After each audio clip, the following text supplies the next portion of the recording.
अस्सलाम वालेकुम students, I am Adil Ved and welcome to my YouTube channel. आज हम डिस्कस करेंगे एक्सरसाइज 2.4 का last question, question number 3। Question number 3 के टोटल 4 पार्ट्स हैं जिनको आज हम डिस्कस करेंगे। तो चलते हैं क्वेश्चन नंबर 3 की तरफ। क्वेश्चन नंबर 3 में कहता है सिंप्लीफाई। सिंप्लीफाई का मतलब है नीचे जो आपको 4 क्वेश्चंस दिए गए उनको सॉल्व करो, सॉल्व करने के बाद उनका आंसर एक आसान फॉर्म में कन्वर्ट करो, लिखो। तो चलते हैं पार्ट नंबर 1 की तरफ। अब पार्ट नंबर 1 में देखो जो आपको क्वेश्चन दिया गया, इसके नॉमिनेटर में भी आपको 3 वैल्यूज़ दी गई हैं, डिनोमिनेटर में भी आपको 3 वैल्यूज़ दी गई हैं। तो इसको सिंप्लीफाई करने के लिए सबसे पहले नॉमिनेटर और डिनोमिनेटर में जो कंपोजिट नंबर है उनकी प्राइम फैक्टराइजेशन करो। प्राइम फैक्टराइजेशन करने के बाद उनके प्राइम फैक्टर फाइंड करो। तो सबसे पहले नॉमिनेटर में जो फर्स्ट वैल्यू एक प्राइम नंबर है उसको वैसे का वैसे लिख दो, उसकी प्राइम फैक्टराइजेशन करने की जरूरत नहीं है। अब जो सेकंड वैल्यू है 27, ये कंपोजिट नंबर है तो इसकी प्राइम फैक्टराइजेशन करोगे तो आपके पास आंसर आएगा 3⁻³ होल रेस्ट पावर 1/3 वैसे की वैसी। अब जो थर्ड वैल्यू है 60 भी एक कंपोजिट नंबर है तो आप इसकी भी प्राइम फैक्टराइजेशन करो। जब इसकी प्राइम फैक्टराइजेशन करोगे तो आपके पास आंसर आएगा 2⁻² multiply by 3 multiply by 5 whole raised power 1/2 वैसे का वैसे। अब डिनोमिनेटर में आपके पास देखो तीनों वैल्यूज़ कंपोजिट नंबर है, आप इन तीनों की प्राइम फैक्टराइजेशन करो, इनके प्राइम फैक्टर फाइंड करो। सबसे पहले 180 की प्राइम फैक्टराइजेशन करोगे तो आपके पास आंसर आएगा 2⁻² multiply by 3⁻² multiply by 5 whole raised power 1/2 वैसे का वैसे ही। अब सेकंड वैल्यू आपके पास 4 भी एक कंपोजिट नंबर है, इसकी प्राइम फैक्टराइजेशन करोगे तो आपके पास आंसर आएगा 2⁻² होल रेस्ट पावर 1/3 वैसे का वैसे ही मल्टीप्लाई बाय 9 एक कंपोजिट नंबर है, इसकी प्राइम फैक्टराइजेशन करोगे तो 3⁻² होल रेस्ट पावर 1/4 वैसे का वैसे ही। अब नॉमिनेटर में जो आपने फैक्टराइजेशन की है चेक करो, उसको सॉल्व करो। 2⁻1/3 वैसे का वैसे क्योंकि ये सॉल्व हो चुका हुआ है। सेकंड वैल्यू आपके पास 3⁻3, ये 3 से कैंसिल तो सिर्फ 3 रह जाएगा मल्टीप्लाई बाय। थर्ड वैल्यू में आप देखो तो ब्रैकेट के अंदर 3 वैल्यू मल्टीप्लाई हो रही है, उनकी होल पावर है, तीनों को अलग अलग पावर दे दो। ये मल्टीप्लाई वैसे का वैसे 2⁻2, इसको भी अलग पावर दे दो 1/2 मल्टीप्लाई बाय 3 को भी अलग पावर दे दो 1/2 मल्टीप्लाई बाय 5 को भी अलग पावर दे दो 1/2। अब डिनोमिनेटर में आप देखो तो फर्स्ट वैल्यू ब्रैकेट के अंदर 3 वैल्यू मल्टीप्लाई हो रही है, होल पावर है तो होल इन तीनों को अलग अलग पावर दे दो। पहले 2⁻2, इसको अलग पावर दे दो 1/2 मल्टीप्लाई बाय 3⁻2, इसको भी अलग पावर दे दो 1/2 मल्टीप्लाई बाय 5, इसको भी अलग पावर दे दो 1/2। अब जो सेकंड वैल्यू है आपके पास 2 3 से कैंसिल नहीं हो रहा तो आप ऊपर वाली को ऊपर वाली के साथ मल्टीप्लाई कर दो, नीचे वाली को वैसे का वैसे ही। ये मल्टीप्लाई वैसे का वैसे ही 2 वैसे का वैसे ही, ऊपर वाली को ऊपर वाली plus minus -2 1 time 2/3 multiply bye. अब 3⁻2 होल रेस्ट पावर 1/4 तो ये आप देखो 2 1 टाइम 2 टाइम तो क्या आंसर आ जाएगा 3⁻1/2। अब आपने जो अलग अलग पावर दी है उसको सॉल्व कर लो। फर्स्ट नॉमिनेटर में जो वैल्यू वैसे की वैसी मल्टीप्लाई बाय, सेकंड वैल्यू अभी सॉल्व हो चुकी है वैसे की वैसी। थर्ड वैल्यू ये 2 से कैंसिल तो सिर्फ 2 मल्टीप्लाई बाय 3⁻1/2 ये भी सॉल्व हो चुकी है। फोर्थ वैल्यू ये भी सॉल्व हो चुकी है, इसको वैसे का वैसे। अब डिनोमिनेटर में आप देखो 2 से कैंसिल सिर्फ 2 मल्टीप्लाई बाय, ये 2 से कैंसिल सिर्फ 3 मल्टीप्लाई बाय 5⁻1/2 ये नहीं कैंसिल हो रही, इसको वैसे का वैसे ही मल्टीप्लाई बाय 2⁻2/3 ये भी सॉल्व हो चुकी है, इसको वैसे का वैसे लिख लो मल्टीप्लाई बाय 3⁻1/2। अब जो पावर सी और जो कंपोजिट वैल्यूज़ थी उनको आपने सॉल्व कर लिया। अब देखो आपके पास ऊपर भी सिंपल वैल्यूज़ है, नीचे भी सिंपल वैल्यूज़ है। ऊपर और नीचे जो एक जैसी वैल्यूज़ उनको कैंसिल कर दो। सबसे पहले 2⁻1/3, नीचे 2⁻1/3 नहीं है, इसका मतलब है इसको वैसे का वैसे लिख लो। ऊपर 3 नीचे भी 3 कैंसिल, ऊपर 2 नीचे 2 कैंसिल, ऊपर 3 की पावर 1/2 नीचे 3 की पावर 1/2 कैंसिल, ऊपर 5⁻1/2 नीचे 5⁻1/2 कैंसिल। अब ऊपर 2⁻1/3 और नीचे क्या बच गया आपके पास 2⁻2/3। इसको इधर सॉल्व कर लेते हैं। अब आप देखो दो एक जैसी वैल्यू आपस में डिवाइड हो रही हैं तो आप क्या करो, इनको एक दफ़ा लिखो लॉ ऑफ एक्सपोनेंट के लिहाज से, इनको एक दफ़ा लिखो, इनकी पावर को आपस में सब्ट्रैक्ट कर लो या फिर आप इस तरह कर लो। ऊपर 2 की पावर पॉजिटिव है तो नीचे 2 की पावर नेगेटिव है तो आप इसको पॉजिटिव बनाने के लिए इसको भी ऊपर ले जाओ, ऊपर वाली वैसे की वैसे ही मल्टीप्लाई बाय नीचे 2 की पावर नेगेटिव है उसको ऊपर ले जाओ तो पॉजिटिव हो जाएगी। अब आप देखो दो एक जैसी वैल्यू मल्टीप्लाई हो रही हैं तो आप उनको एक दफ़ा लिखें, इनकी पावर ऐड कर लो 1/3 प्लस 2/3। अब पावर में आप देखो तो 2 वैसे का वैसी, पावर में 2 बट्टे वाली वैल्यू है, दरमियान में प्लस का साइन है तो उनको सॉल्व करने के लिए एलसीएम ले लो।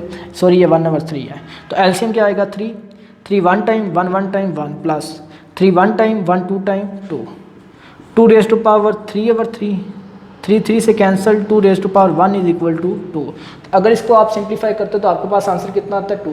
तो चलते हैं इसके पार्ट नंबर 2 की तरफ। पार्ट नंबर 2 में भी देखो तो आपके पास रेडिकल साइन के अंदर जो फ्रैक्शन आ रही है बट्टा आ रहा है, उसके नामिनेटर में 2 वैल्यूज़ है, डिनोमिनेटर में 1 वैल्यूज़ है। आप इसमें भी क्या करो, नामिनेटर में जो वैल्यूज़ हैं और डिनोमिनेटर में जो वैल्यूज़ है जो कंपोजिट है उनकी प्राइम फैक्टराइजेशन करो, उनके प्राइम फैक्टर फाइंड करो। रेडिकल साइन वैसे का वैसे ही, पहले नामिनेटर में first value 216 whole raised power 2/3, तो 216 एक कंपोजिट नंबर है, इसकी प्राइम फैक्टराइजेशन करोगे तो आपके पास आंसर आएगा 2 raised power 3 multiply 3 raised power 3 whole power 2/3 वैसे की वैसी मल्टीप्लाई बाय। अब 25 भी एक कंपोजिट नंबर है, इसकी प्राइम फैक्टराइजेशन करोगे 2 raised power 2 whole raised power 1/2 वैसे का वैसे। डिनोमिनेटर में आपके पास पॉइंट वाली वैल्यू, सबसे पहले इसका पॉइंट खत्म करो। पॉइंट खत्म करने के लिए जहाँ पे पॉइंट है उसके नीचे 1 लगाओ, आगे जितने डिजिट है उतने 0 लगा लो, होल रेज़्ड पावर -1/2। तो ये आपका पॉइंट खत्म हो जाएगा, पॉइंट के बाद जो 0 वो भी खत्म हो जाएगा। तो क्या आंसर आएगा 4/100। अब नॉमिनेटर में दोबारा जाओ, देखो जो फर्स्ट वैल्यू है ब्रैकेट के अंदर 2 वैल्यू मल्टीप्लाई हो रही हैं, होल पावर है, दोनों को अलग अलग पावर दे दो। 2 रेज़ टू पावर 3 इसको भी अलग पावर दे दो 2/3 multiply by 3 raise to power 3 इसको भी अलग पावर दे दो 2/3 मल्टीप्लाई बाय, ये स्क्वायर इससे कैंसिल तो 5। डिनोमिनेटर में आपके पास क्या आ गया 4/100 4 1 टाइम 425 टाइम। इसका मतलब है इसको सॉल्व करते तो आपके पास आंसर कितना है 1/25 होल रेज़्ड पावर -1/2 वैसे का वैसे। अब नॉमिनेटर में ये 3 इस 3 से cancel 2 raised power 2 multiply by, ये 3 इस 3 से कैंसिल, ये ऊपर जो 2 है ये 3 रेज़्ड पावर 2 वैसे का वैसे। 5 सॉल्व हो चुका है, इसको वैसे का वैसे। डिनोमिनेटर में देखो तो आपके पास 1/25 इसकी पावर नेगेटिव है, माइनस में है, इसको पॉजिटिव बनाने के लिए इसको बटे के ऊपर ले, इसको बटे के ऊपर लेके आओगे तो क्या आएगा 1/25 होल रेज़्ड पावर 1/2। तो ये खुद बहुत पॉजिटिव हो जाएगी। अब इसको सॉल्व करते हैं। सॉल्व करने के लिए 2 रेज़्ड पावर 2 वैसे का वैसे, 3 रेज़्ड पावर 2 वैसे का वैसे, 5 वैसे का वैसे मल्टीप्लाई बाय। अब 1/25 ये कंपोजिट नंबर है, सो इसकी प्राइम फैक्टराइजेशन करोगे तो 5 रेज़्ड पावर 2 वैसे का वैसे होल रेज़्ड पावर 1/2। बाकी इधर करते हैं इज इक्वल टू, अब 2 रेज़्ड पावर 2 वैसे का वैसे, 3 रेज़्ड पावर 2 वैसे का वैसे, 5 वैसे का वैसे। अब आप देखो ब्रैकेट के अंदर 2 वैल्यू डिवाइड हो रही हैं, दोनों की होल पावर है 1/2, दोनों को अलग अलग पावर दे दो। 1 को 1/2 पावर देते हो तो वो 1 ही रहेगी, क्योंकि 1 की पावर कुछ भी हो 1 नहीं होती है। 5 रेज़्ड पावर 2 को होल पावर देते हो 1/2, तो ये 2 से कैंसिल तो सिर्फ 5। अब ये 5 से कैंसिल, तो ब्रैकेट ये रेडिकल साइन के अंदर क्या रह जाएगा 2 raised power 2 multiply by 3 raised power 2।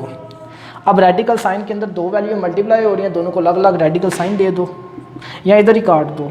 इसका भी स्क्वायर रेडिकल साइन से कैंसिल, इसका भी स्क्वायर रूट से कैंसिल। तो आपके पास क्या आंसर आ जाएगा 2 मल्टीप्लाई बाय 3, 2 मल्टीप्लाई बाय 3 6। ठीक है, अगर इसको सिंप्लीफाई करते हो सॉल्व करते हो तो आपके पास आंसर कितना आता है 6। अब हम चलते हैं क्वेश्चन नंबर 3 के पार्ट नंबर 3 की तरफ।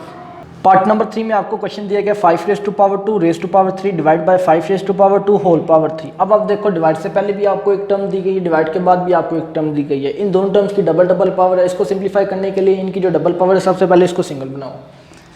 सॉल्यूशन, अब डिवाइड से पहले वाली term 5 raised to power 2 raised to power 3। अब यहाँ पे देखो आपको ब्रैकेट नहीं दी, होल पावर नहीं दी, इसका मतलब है ये जो पावर है ये 3 जो पावर है ये 2 की है, हम 2 का क्यूब फाइंड करेंगे। 5 वैसे का वैसे।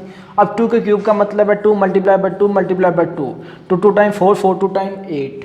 अगर यहाँ पे 4 पावर होती तो आप 2 को 4 टाइम लिख के यहाँ 16 लिख सकते थे। 5 होती तो इसको 5 टाइम लिख के मल्टीप्लाई करते हो 32। अब डिवाइड के बाद देखो 5 raised to power 2 whole power 3, यहाँ पावर होल पावर है तो पावर को पावर के साथ मल्टीप्लाई करोगे 2 3 टाइम्स 6। जब ब्रैकेट आएगी होल पावर आएगी तो पावर को पावर के साथ मल्टीप्लाई करेंगे। जब ब्रैकेट नहीं आएगी, होल पावर नहीं आएगी, तो आपने पावर की पावर फाइंड करनी है, 2 का क्यूब फाइंड करना है। अब ये 2 वैल्यू आपस में डिवाइड हो रही है, हम इन दोनों को इस फॉर्म में भी लिख सकते हैं। यहाँ पे भी डिवाइड हो रही है, इस तरह भी डिवाइड हो रही हैं। अब आप देखो 2 एक जैसी वैल्यू डिवाइड हो रही हैं, जब 2 एक जैसी वैल्यू डिवाइड हो रही है तो लास्ट एक्सपोनेंट के लिहाज से इन दोनों को एक दफ़ा लिखो, इनकी पावर को आपस में सब्ट्रैक्ट कर लो 8 - 6। अब 5 रेज़्ड टू पावर 8 - 6 2 और 5 का स्क्वायर 25। इसका मतलब है अगर आप इसको सॉल्व करते सिंप्लीफाई करते तो आपके पास आंसर कितना आता है 25। नेक्स्ट लास्ट पार्ट में आप देखो आपको क्वेश्चन दिया गया x raised to power 3 whole raised to power 2 divided by X raised to power 3 raised to power 2 where X is not equal to 0, कहता है एक्स 0 के बराबर नहीं होना चाहिए। अब यहाँ पे भी दो टर्म्स दी गई हैं, दोनों टर्म्स की डबल डबल पावर है। इसको सिंप्लीफाई करने के लिए इन डबल पावर्स को आप सिंगल बनाओगे। डिवाइड से पहले देखो तो आपके पास होल पावर है, तो आप एक्स वैसे का वैसी पावर को पावर के साथ मल्टीप्लाई कर दो, 3 2 टाइम्स 6। डिवाइड का साइन वैसे का वैसी। अब डिवाइड के बाद देखो आपके पास x raised to power 3 raised to power 2, यहाँ पे होल पावर नहीं है, इसका मतलब है हम 3 का स्क्वायर फाइंड करेंगे। x वैसे का वैसे ही, 3 के स्क्वायर का मतलब है 3 मल्टीप्लाई बाय 3, 3 3 टाइम 9। अब दो वैल्यू डिवाइड हो रही है, हम इन दोनों को इस फॉर्म में भी लिख सकते हैं। तो लॉ ऑफ एक्सपोनेंट के लिहाज से जब दो एक जैसी वैल्यू डिवाइड हो रही हैं, दोनों को एक दफ़ा लिखो, इनकी पावर को आपस में सब्ट्रैक्ट कर लो, 6 minus 9, X raised to power 6 plus 6 minus 9 minus 3। अब आप देखो x की पावर नेगेटिव है, इसको पॉजिटिव बनाने के लिए लॉ ऑफ एक्सपोनेंट के लिहाज से इसको 1 ओवर की फॉर्म में लिख लो, बटे की फॉर्म में लिख लो, तो x रेस टू पावर 3 खुद बहुत पॉजिटिव हो जाएगी। तो आज हमने एक्सरसाइज 2.4 कंप्लीट की। ये एक्सरसाइज बहुत ज़्यादा इंपॉर्टेंट है पेपर के लिहाज से, इसमें से शॉर्ट क्वेश्चन भी आ सकते हैं, लॉन्ग क्वेश्चन भी आ सकते हैं, इसको अपने अच्छे तरीके से करना है। नेक्स्ट वीडियो के अंदर हम एक्सरसाइज 2.5 स्टार्ट करेंगे, तब तक के लिए अल्लाह हाफिज़।